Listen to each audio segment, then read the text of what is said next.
Studio. No, it'll get edited out. Or will it? Will it? B-roll, B-roll.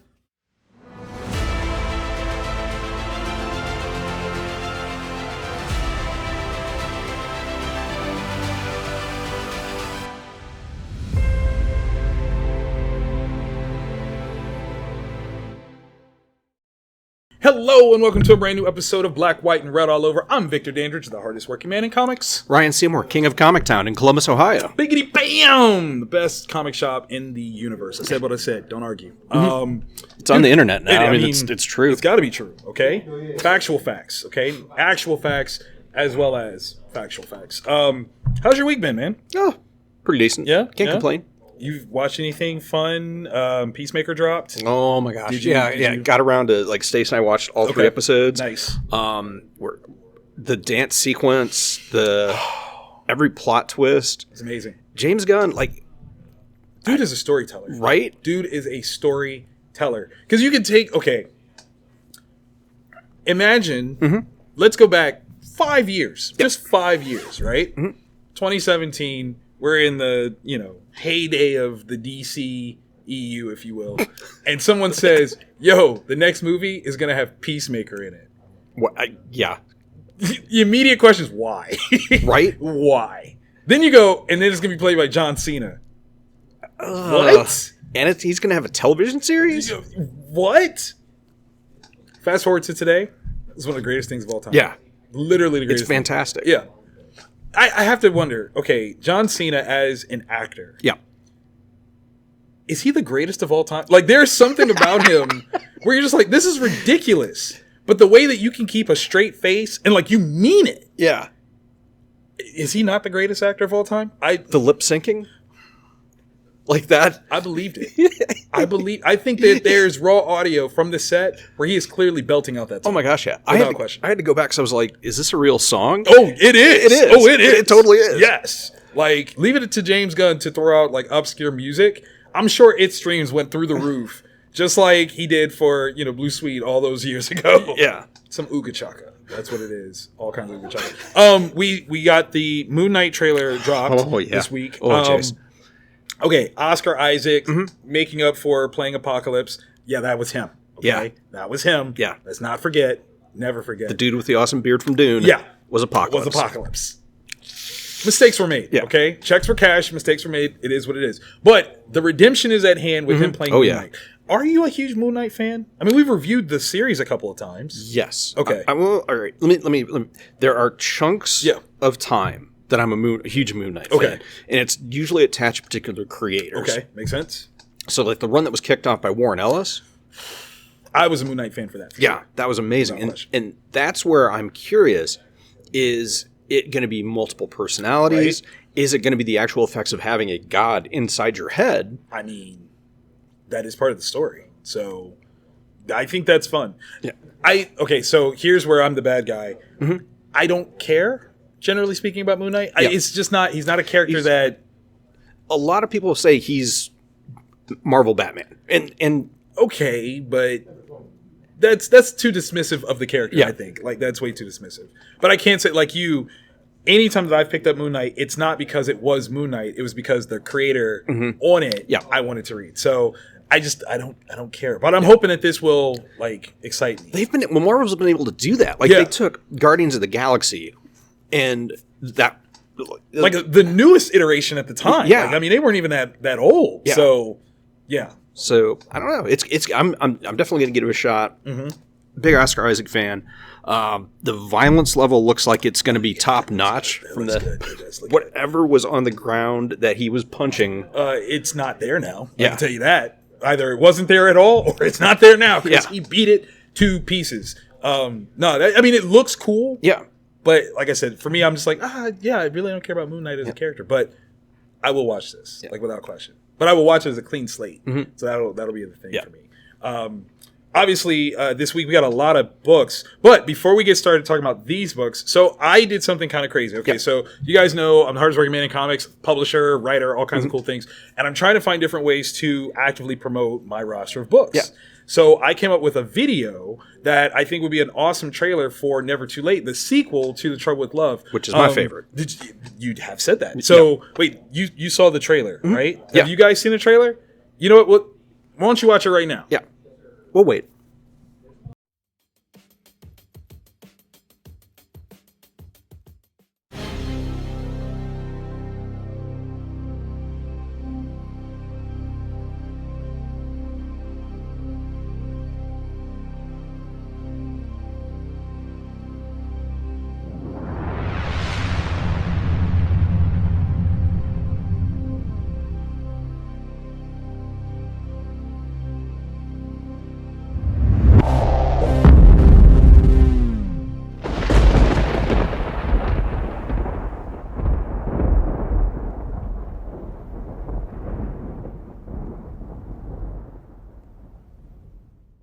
Okay, so thank you guys for checking that out. I thoroughly appreciate it. Here's my thing. Okay, so when it comes to making marketable material, promo material for your books, is this a way to go for an indie creator? Yeah. You just not even like you're just like yes, definitive. Yeah, no, it takes it. You're either if you go other directions, you're either giving people a wall of text they got to read and they got to figure out the elevator pitch from that, or it's too much. Right. A simple to the point. I mean, it's 45 seconds. Yeah, like, it's not a lot. It's not a lot. Yeah. Thank you. It's funny. Where I got it from was Kickstarter. We're always doing videos for Kickstarter, but I'm like, how come we don't just regularly make videos to promote our projects? Right. Like Marvel does it, DC does it. Other why are we not doing this? So I wanted to shoot my shot with it. I did it with this one. So at your behest, I will do more. So thank you for checking that out, and thank you for checking that out. Okay, so yes. Speaking of amazing books. This Not was just mine. This was a weird week. What? Because seriously, because we only got half of our books. The rest are arriving today, Wednesday. Yeah. So normally you'd be like, yeah, what do we do? What do we pick? There was still a ton. Yeah, a ton. This was very close. I think if we got our full supply, this would have been an all AfterShock Acrylic week. So y'all are lucky that only half the books arrived. Okay, gave some other people a chance. I'm just saying, gave other people a chance. But we read some good books. Yes. Where do you want to start with the honorable mentions? Because we've got one that's the same. Yes, one is the same. And then two that are very different. So, all right. Where do you want to go? Tell me about that Superman, Son of Kal-El. Yes, Superman, Son of Kal-El, number 7. Taylor, Torme, Fernandez, Hi-Fi. This has been a very interesting sort of series to follow. I'm chalking this up to... if we were to see an advance in terms of theme and output from the CW, I think this is what we would get. More thoughtful, timely stories. It's kind of like if Tom Taylor was doing the New 52 stuff. That's the vibe here. You know, we've got a Superman really, that's more in tune with the people, boots on the ground, really trying to be a model for society as he sees fit. The thing that I love the most is the integration of the Wildstorm stuff. If you've been following this, you know Gamora is a huge thing. Henry Bendix is a huge piece.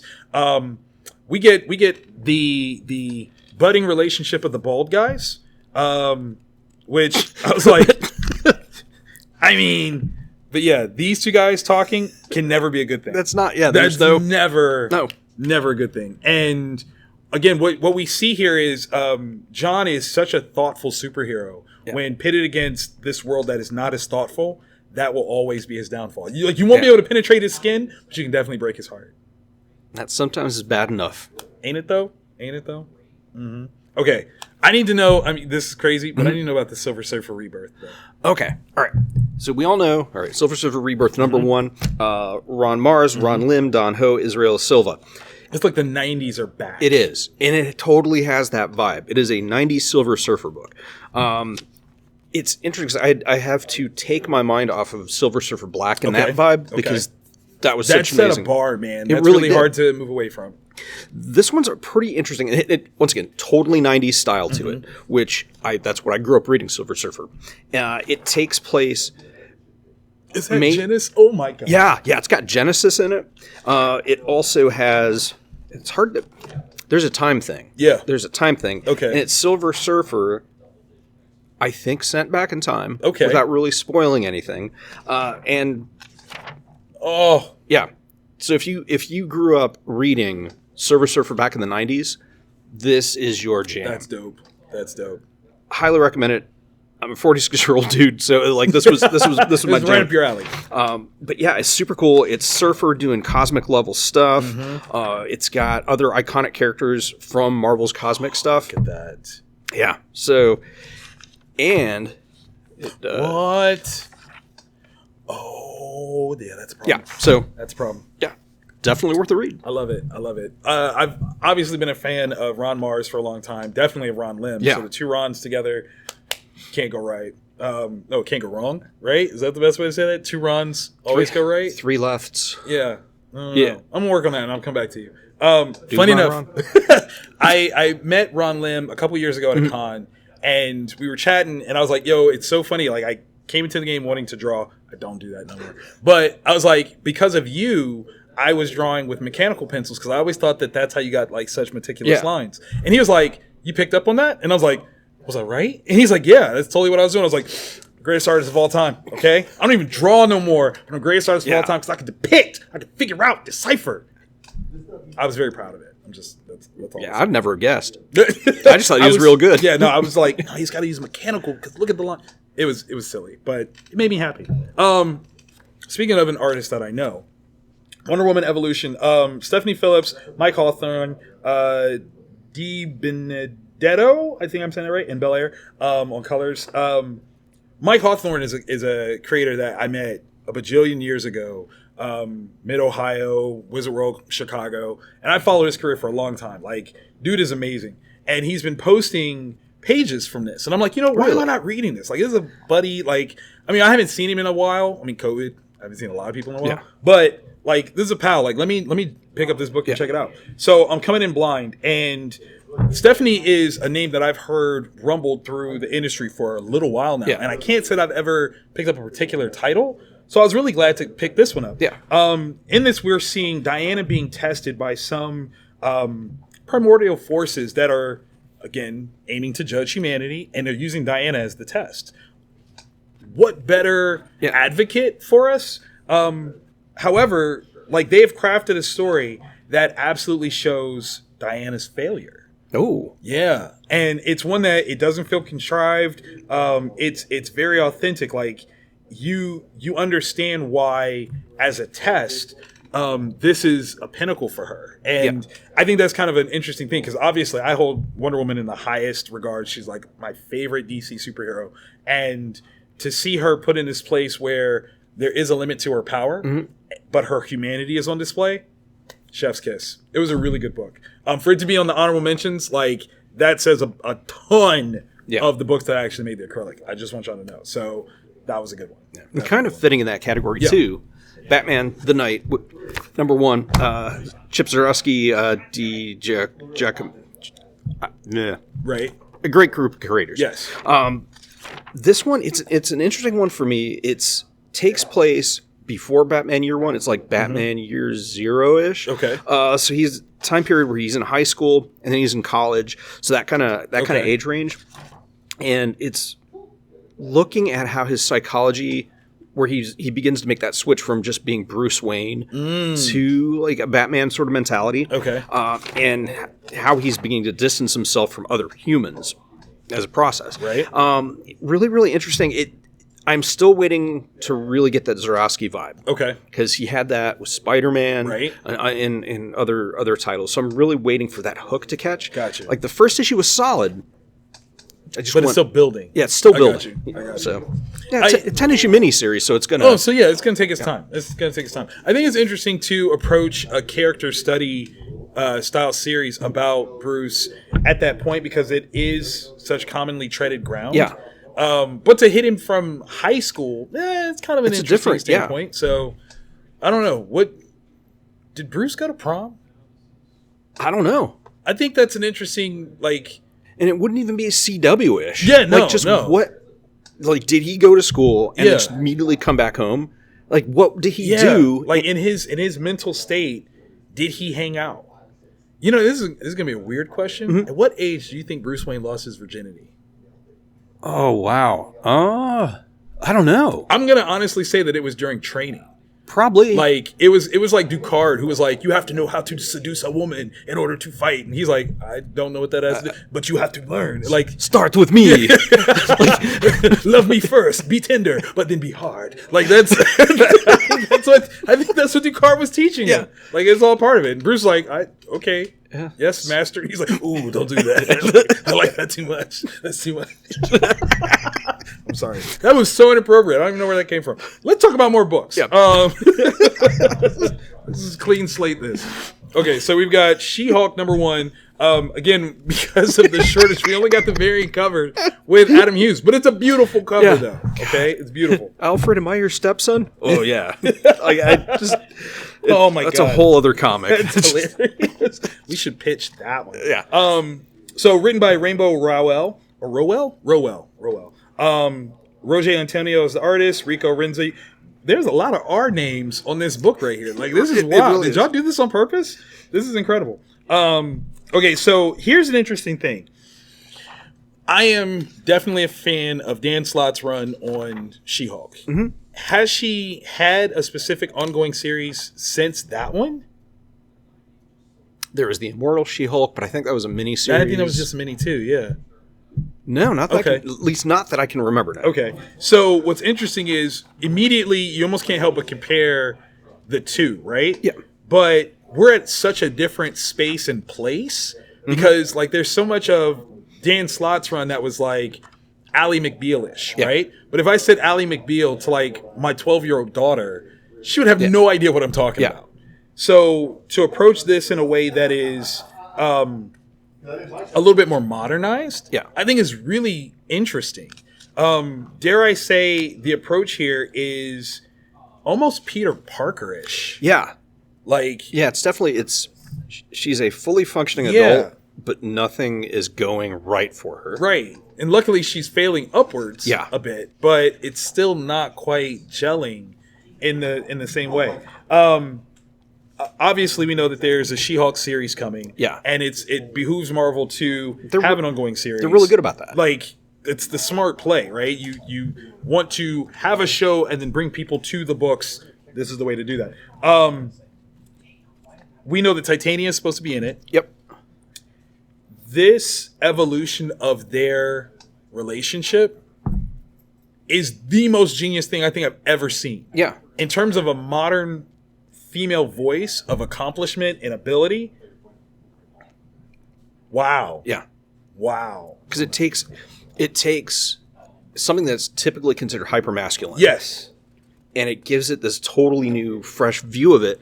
Like, why? Why keep doing that over and over and over when it can be something else entirely? Yeah. Like, they went from, like, literally, I guess we can't even say that. That's a spoil. But it changes the dynamic so much that I'm almost, like, that's what I want to, I almost don't even care about any other adventure piece. I want to see how their relationship dynamic is going to go moving forward. Is it humanizes and it also gives Titania a completely whole, like, oh wow, I never thought like any of that stuff. Right. But now, you're like, well, snap, what is that like? When this is your living condition, what you might only be in a space where you're like, I have to do this. Yeah. This is the only way that I can function. So sorry, I got to risk it all because of that. Yeah. So genius. Yeah. So genius.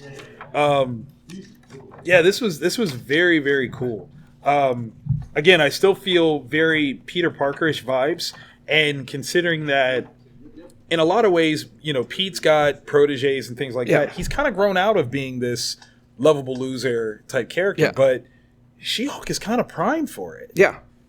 Makes me wonder, is this kind of the vibe the show's going to have? I don't know. I hope so. I that's one of the things I wonder about. Was Rainbow brought in at any point for discussions? Right. Like, how are we going to sync things up? What are your thoughts? Because the story is awesome. Yeah. Like, it's got that Peter Parker vibe, and then at the end, it's got that hook where you're like, what's going to happen with that? Yeah.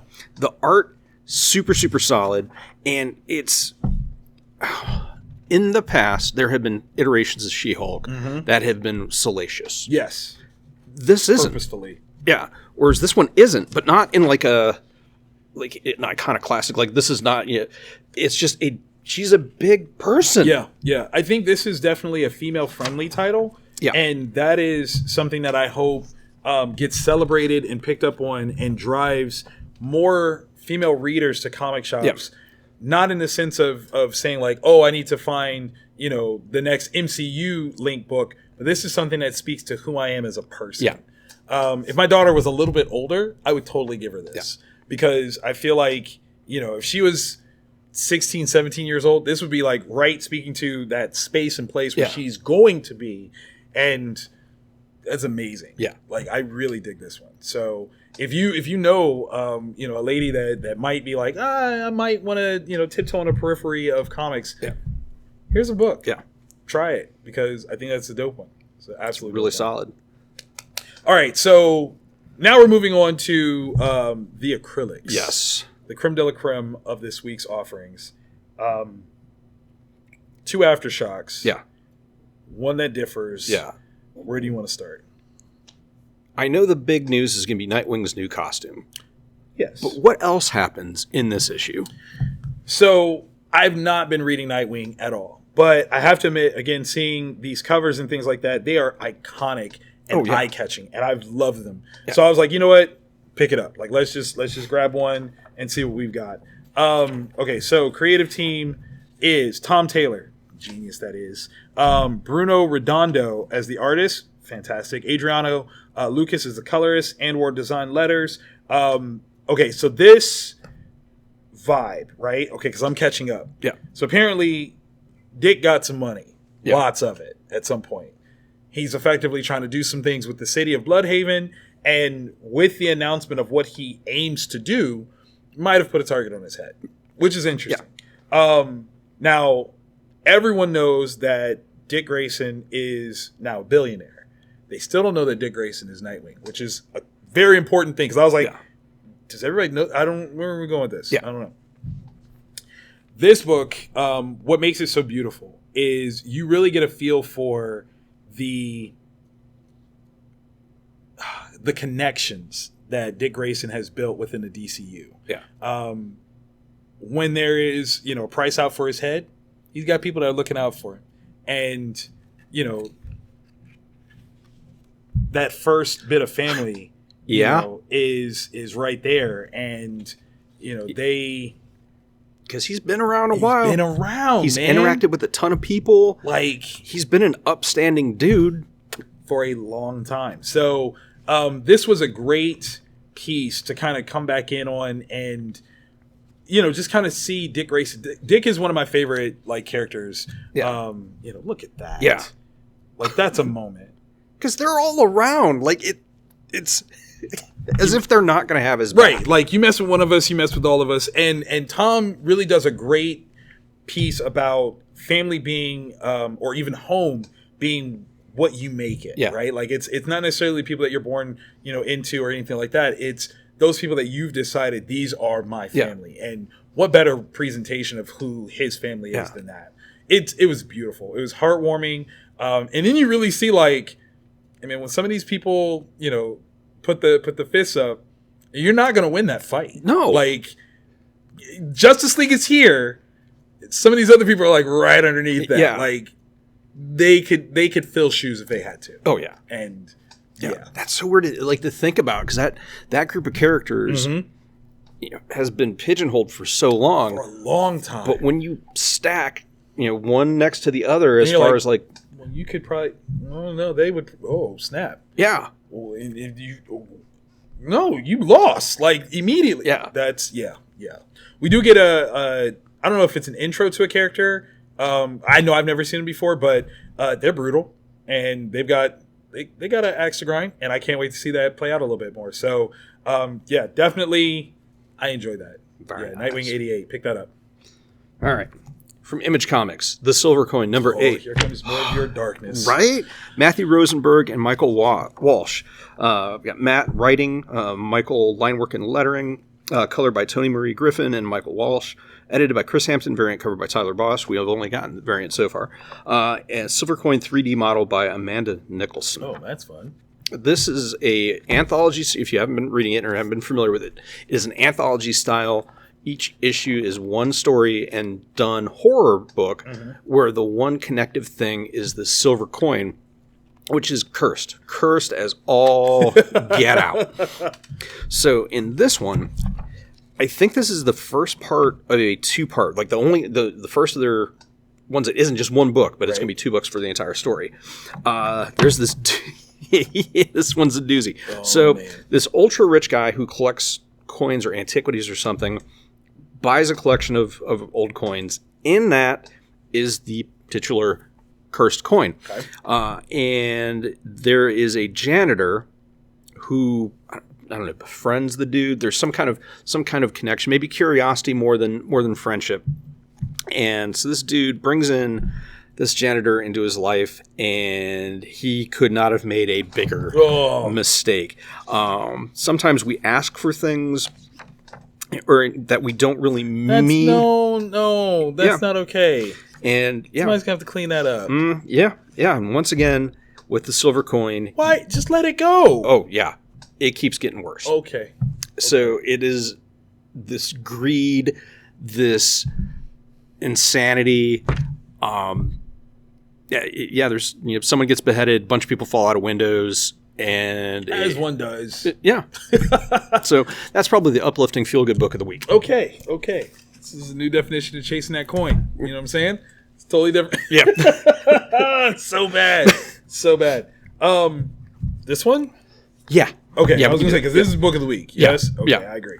All right, so Heathens, number 3, Aftershock, Cullen Bunn, the genius that is, right? Heath Amodio and Sammy Kiviala. Okay. This is where the Rippers thing starts to really make the most sense. It does. I'm going to tell you, okay, this messed me up. I thought we were further along in the series. I didn't realize it was only issue 3.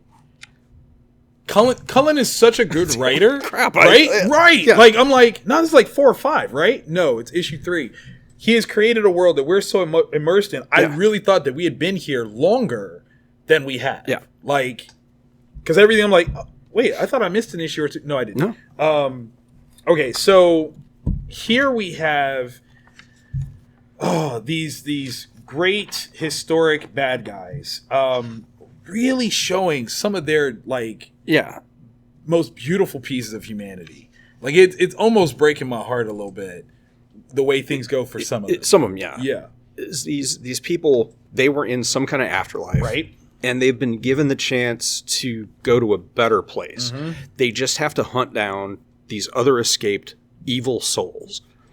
This particular one they're tracking down is Jack the Ripper. Jack the Ripper. And there's a cult that's built up around him in what would be modern times. And I couldn't figure out, like, why are there so many people? Like, we didn't know anything really about this. It was just like wave after wave of them. And in this issue, you see why. We see why. And that's terrifying. Yeah, the way the art is done for some of the, I don't even know what to say without. There's some scenes that are really gross. Yes. And the artist nailed it. Completely. The gore factor in this is raised to 10. Yeah. If not higher, because this, okay, so for me, storytelling is everything. Mm-hmm. And to invoke the gritty, gruesome feel of this, like, I mean, this is flat imagery, but you can taste that image right there. Yeah. Like, yum. Like, that's incredible. This broke my heart. Yeah. That scene right there. Yeah. Yeah. Right? I don't even know exactly the outcome. It doesn't matter. Doesn't matter. That hurt my feelings. Yeah. That one, for me, where they're given the instructions on like why doing what you do. Mm-hmm. And I'm like, holy crap. That there's like an actual this thought process. Yeah. Thought process. The idea of this location is one of the scariest things I've ever seen in my entire life. Because I now fear politically, socioeconomically, that there are places and spaces that function like this. Right. And I'm like, that's the scary part, is it's not like, oh, this supernatural evil.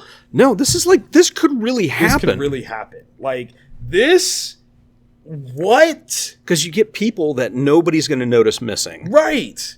And I'm like, is this like, those special chef date night things where you're like, hey, we're going to go make a special type of salad. Do you go to that? If you're maybe. That's terrible. Like, no. There are people that would. Like, that's the... I mean, I would go. I'm not going. I just want to watch, though. I'm not trying to participate. First time you gotta... That's your first night at Fight Club. You got to fight. You got to do this. But, like, no, that's... I could see that happening. Because there would be people that would do it. There'd be people that would into it. There'd be tourists that would want to try it. Oh, my God. It's... So true. So true. Then, God, that's one of the things about Cullen is he has those two gears. He's got that, like, super whacked out horror sci-fi that it's supernatural. Nothing's going to... It's not going to happen in real life. Yeah. And then he's also got this other very real... Just touches reality in that dark, dark way. What a great reveal, though. Right? And I don't know. I was just about to say, like, who is this? I wonder. I don't know. I don't know either. But I do believe that they are Jack, but I don't know who they are. Yeah. And I'm really curious about that. And that's... For once, in years, we've got a potentially different... Yes. Than just the... Straight, like, oh, no, it's this person, and there you go. No. That was such a twist. And it's, the way it was revealed, little by little by little, perfectly. Page turn. Perfectly. Cullen just talked about, and I chatted with him briefly on Twitter, that last week alone, he's written 60 pages of comic book content, which means that 2022 is already starting off the year of the bun, and I am here for it. Yeah. Like, let's go. Give us more. Please and thank you. Like, yes. Yeah. Empty man. Empty man for life.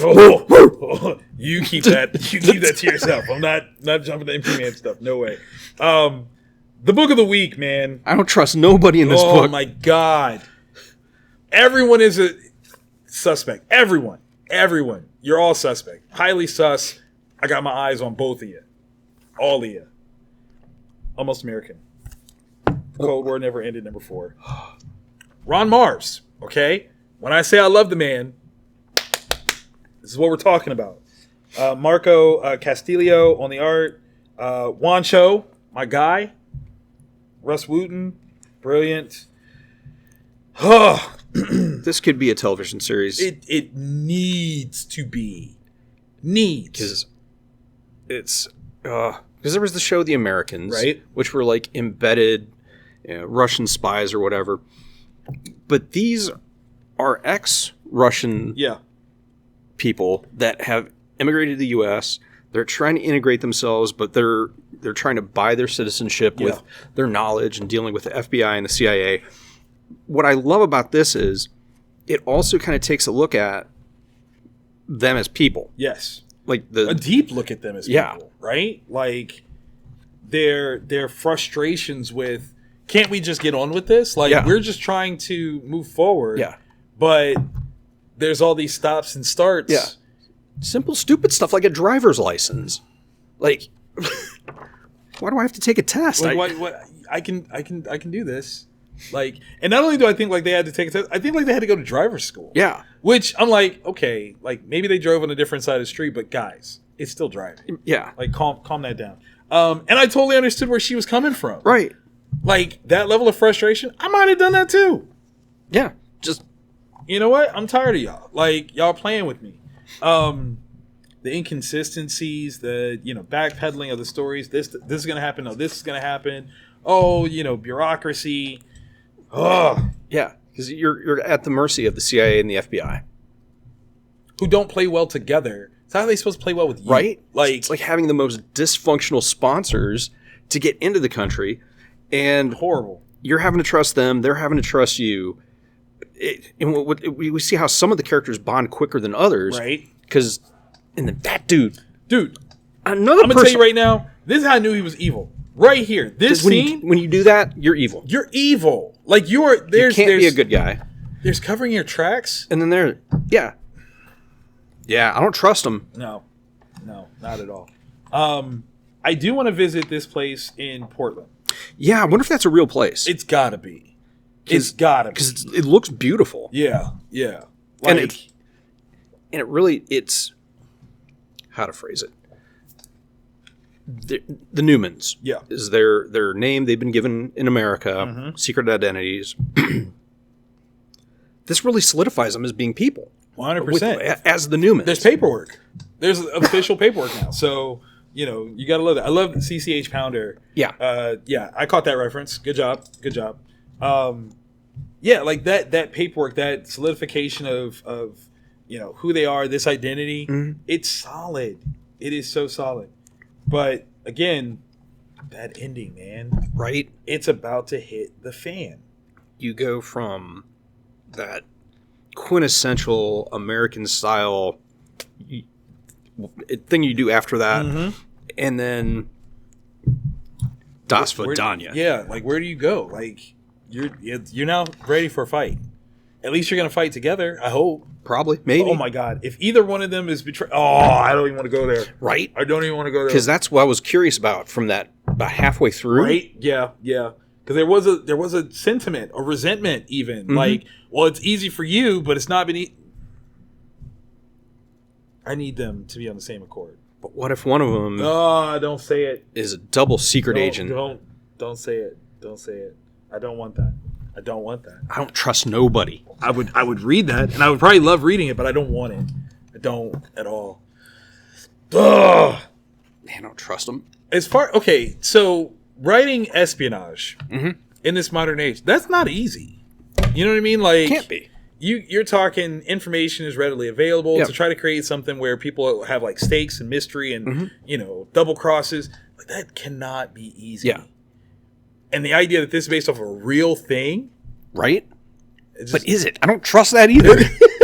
I don't trust nobody involved. I don't trust nobody. Ron Mars? Are you really Ron Mars? I don't think so. I need to see fingerprints. Yeah. Like, I need to see everything. 2 forms of ID, your grandmother co-signing. I need it all. Okay? Who knows you? Who? But that's one of the best parts about really, really well done spy stuff is that you just don't know. You just don't know. Like, and it is really good like that. I mean, we're not talking like James Bond spectacle. This is really like boots on the ground, espionage. Who do you trust? Nobody. Yeah. Good book. Good book. Great reads, man. Right? Like, for only getting half the order, this is incredible. It's not bad. Yeah. It would be better if we got the whole thing. Though. Yeah, because we're missing Moon Knight, Venom, Hulk, Amazing Spider-Man. That's just the Marvel stuff. A couple things. Like a couple. Yeah. You know, 1 or 2. Probably some Image books missing. Because I didn't see that many Image books, actually. Image was real light. Yeah. We only find them when they're dead. Right. It was one number 10 I was really wanting to read. Okay. So. Yeah. Search of Wu. Yeah. That didn't. Okay. Yeah. My Date with Monsters. I have to read that too. Okay. Yeah. All right. Oh, I mean, it could have been an all AfterShock Acrylic week. Like, it could have, because AfterShock is killing it. And but we read some other good books. Yes. So shout out to these other titles, other publishers. Great work. And we can't wait to hear what you picked up. So definitely comment below. Let us know what's on your read list. Take a picture of it. Tweet it to us. We want to see what you guys picked up and read this week so that we stay up on that, because we want to. Yeah. Information is great. Yeah. And we do this every week. Yeah. So hit the subscribe button and then the bell. Boom. And let you know when we do this awesomeness. And definitely like this one, because we need that in our hats all the time. You know, we should probably come up with like a special segment where we talk about indie books. Not just mine. Definitely mine. But not just mine. Yeah. And encourage people to send us stuff. Like, shoot us some things our way. We'll give it a read, and we'll shout it out on the show. Heck yeah. You know. We won't even put it in the Acrylic or honorable mentions. We'll just talk about indie darlings. Its own and section. See what we got. Yeah. Let's play with that. It's 2022. We can do what we want. Okay? We got over 400 episodes. Yeah. You should go back and watch them all. Except 36. I thought we weren't going to talk about that one. Mistakes happen. The monkey didn't have to die. Yes, he did. Yes, he did.